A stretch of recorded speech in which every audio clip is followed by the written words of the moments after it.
Another blow from Trump. Can crypto recover this time? Hi crypto sensors and welcome back to the channel. This is Neil and I wanted to share some important news with you. As the April 2nd tariff deadline approaches, markets and crypto investors are bracing for impacts. But that's not all. Trump doubled down by announcing this morning that all cars not manufactured in the US will be hit with a 25% tariff. On top of that, he said Europe could face a 20% tariff, both set to take effect on April 2nd.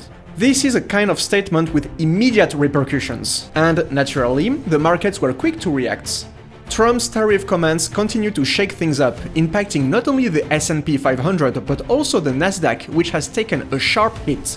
And, of course, Bitcoin and the broader crypto market haven't been spared either. So, we will take a look at how long this tariff issue might continue to impact the crypto markets. We will also examine whether there are any rebound signals for Bitcoin and the crypto market through this video. Bitcoin's price was once again affected by Trump's tariff issue. It attempted to break through $88K, but it is now sitting in the low $87K range.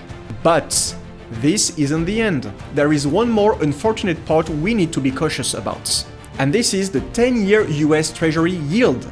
In past cases, when markets were rattled by Trump's tariff announcements, the 10-year yield will typically decline, aligning with his intentions. However, this time is different. Due to news that inflation may not be transitory, the 10-year yield didn't fall, it spiked. We've said in our previous video that if the 10-year yield exceeds 4.3%, it marks a danger zone.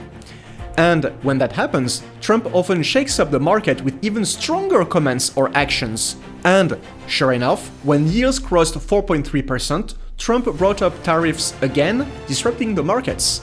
Unfortunately, this time, it didn't lower bond yields, meaning we might get even stronger comments or policy shocks, which could negatively impact the market again. So, before or just after the April 2nd general tariff implementation, we need to closely monitor the situation. Looking at the Bitcoin liquidation data, when it surpassed 88K and attempted to reach 90K, the Nasdaq dropped and tariffs concern kicked in, leading to a Bitcoin price pullback. After that, short and long positions were flushed out, triggering a rebound. Currently, Bitcoin is back in the mid to low 87K range. Now, one of the most important points here is that when looking at the Bitcoin futures liquidation, Bitcoin, which has surpassed 88K and challenged 90K, went down as the Nasdaq fell and the tariff issue affected Bitcoin. Then it rebounded again as short and long positions were cleared and is currently at 87K. You can see that it is located in the early and mid-range, and the most important point is that a strong short position has been coaxial from the 89K to 90K lines for the first time in a while. That's a highly symbolic level, a digital change, a key resistance zone, and a place many short sellers see as a great entry point.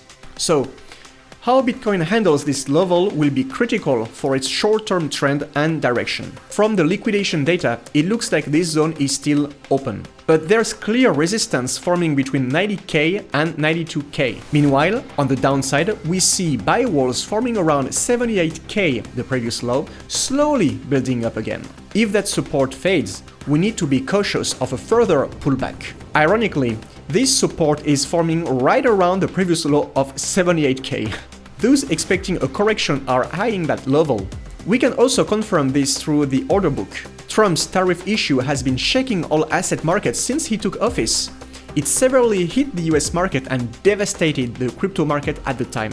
And ironically, when Trump's tariff issue began, China was initiating a major liquidity stimulus. Despite the trade shock, Chinese equities rose. As we can see on the graph, Chinese stocks continue to rise regardless of the tariff impacts. The key takeaway here is that monetary stimulus always had a significant impact on the asset markets. It is crucial to monitor the increase in the money supply and the government's willingness to support the markets.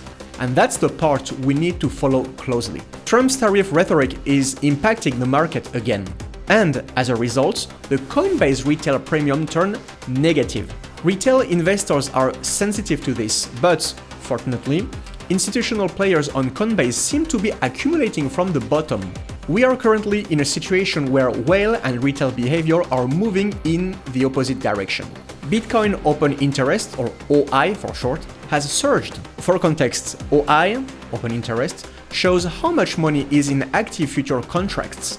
It helps gauge market sentiment and potential volatility. This could lead to a correction, and that trend is continuing. OI is now nearing an all-time high, and there might be an adjustment, and that part is still being maintained. As you saw earlier, there's a huge concentration of short positions around the 90k level, and that's part of the reason why OI is rising. At the same time, long positions are also building up, which could lead to increased volatility. We are entering a high volatility zone, and this 90k level could act as a strong resistance line. Let us go back to volatility, and let's take a look at the Glassnode volatility data. A very important data here. We can measure how much volatility is decreasing and locate potential inflection points. We are now at the 7th signal level, and so far it was expressed as a downward signal about twice during the adjustment period. And before now, when it continued during the adjustment period, there was a part that acted as an upward signal. So the inflection point is located at the inflection point because the volatility of the market has decreased. Given that we are at a volatility compression point, we could see a big move soon, either up or down.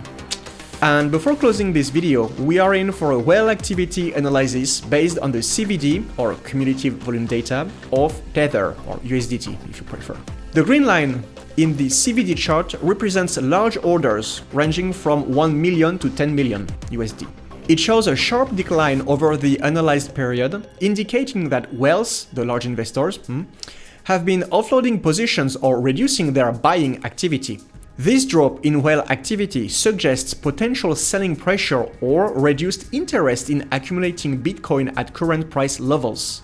Now, regarding price movement and resistance, the heat map above the CVD chart shows significant sell walls around the 90k level. It is highlighted in orange, as you can see. These sell walls likely represent concentrating short positions or resistance zones created by whales and other large traders. As Bitcoin approaches this level, it could face strong resistance, leading to increased volatility. Now, let us take a look at the order sizes. Smaller order size from 100 to 1k and 1k to 10k show relatively stable or slightly increasing activity, suggesting retail traders are still active in the markets.